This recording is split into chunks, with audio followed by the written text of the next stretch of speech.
Thank you very much, Rich. Well, we are joined now by a victim of Stanford's alleged scheme. Cindy Doré joins us now from Houston. Cindy, thank you for coming in. Appreciate you being here. Exactly what was your relate? What did you buy from this man, or in fact, how did he handle your money? Well, I invested in CDs, the certificate of deposit, through the Baton Rouge office. What amount did you invest in, or what kind of return were you expecting to get from him? Well, we were given a 7.5% interest rate 5 years ago. Okay, so Cindy, I have to ask you, because anybody who kind of looks at all of the similar CDs that are out there would not have ever seen that rate for a basic bank CD. Did you ever ask the question, how is he pulling that off?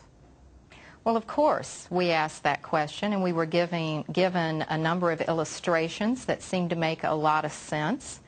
And at the time, you have to think back 5 years, there were 6% CDs and 5.5% CDs. So it wasn't that outlandish.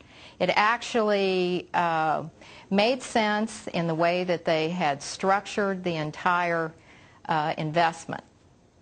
Okay, so indeed you saw that there were some comparable CDs, but there were times over the past couple of years. I mean, one of the ways in which Bernie Madoff was able to carry out his scheme for so long was he didn't have kind of the dramatic increases or profits that Mr. Stanford was offering. Did you ever become the least bit concerned that this was a Ponzi scheme in the middle of it? Well, not at all, because we had a constant surrounding of reminders of the credibility of the Stanford financial group.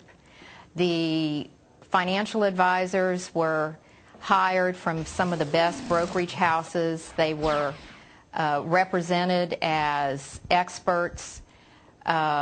If you went to the Hobby Theater here in Houston, you saw the Stanford name across the Hobby Theater.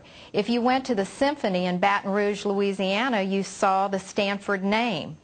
There is a huge presence, a huge footprint of the Stanford financial organization throughout the U.S. So I have to then lead it to this. You hear today that he's been arrested and that there is the indictment. He will appear in court. What's the first thing that went through your mind? Well, we've waited a long time to see what would come of the allegations by the SEC. And what comes to my mind more than what is going on with Alan Stanford is the thousands of retirees who have lost their life savings, people who were looking for a safe, conservative investment. And this is the way these CDs were sold, as safe, safer than anything being offered in the market, and they were offered to people who were retirees who had worked hard for 40 or 50 years. They were offered to people who were selling businesses, and not a situation where people were looking for huge returns, just looking for a safe investment. Cindy, are you working with prosecutors, or do you expect to be speaking at the trial of Mr. Stanford? I do not. I have not worked with the prosecutors. I'm not going to say that I wouldn't talk with them, but that is not something that I have done. Do you think he's guilty? I have no idea. There just aren't enough facts out there at this point. Just reading a little bit of the indictment, it's very serious charges. And our question is, why did it go on so long? We have evidence that the SEC was looking at this and looking at Alan Stanford as far back as 1999. And the SEC has made statements that they have been actively pursuing this since 2005. And they were actually looking at it in 2004.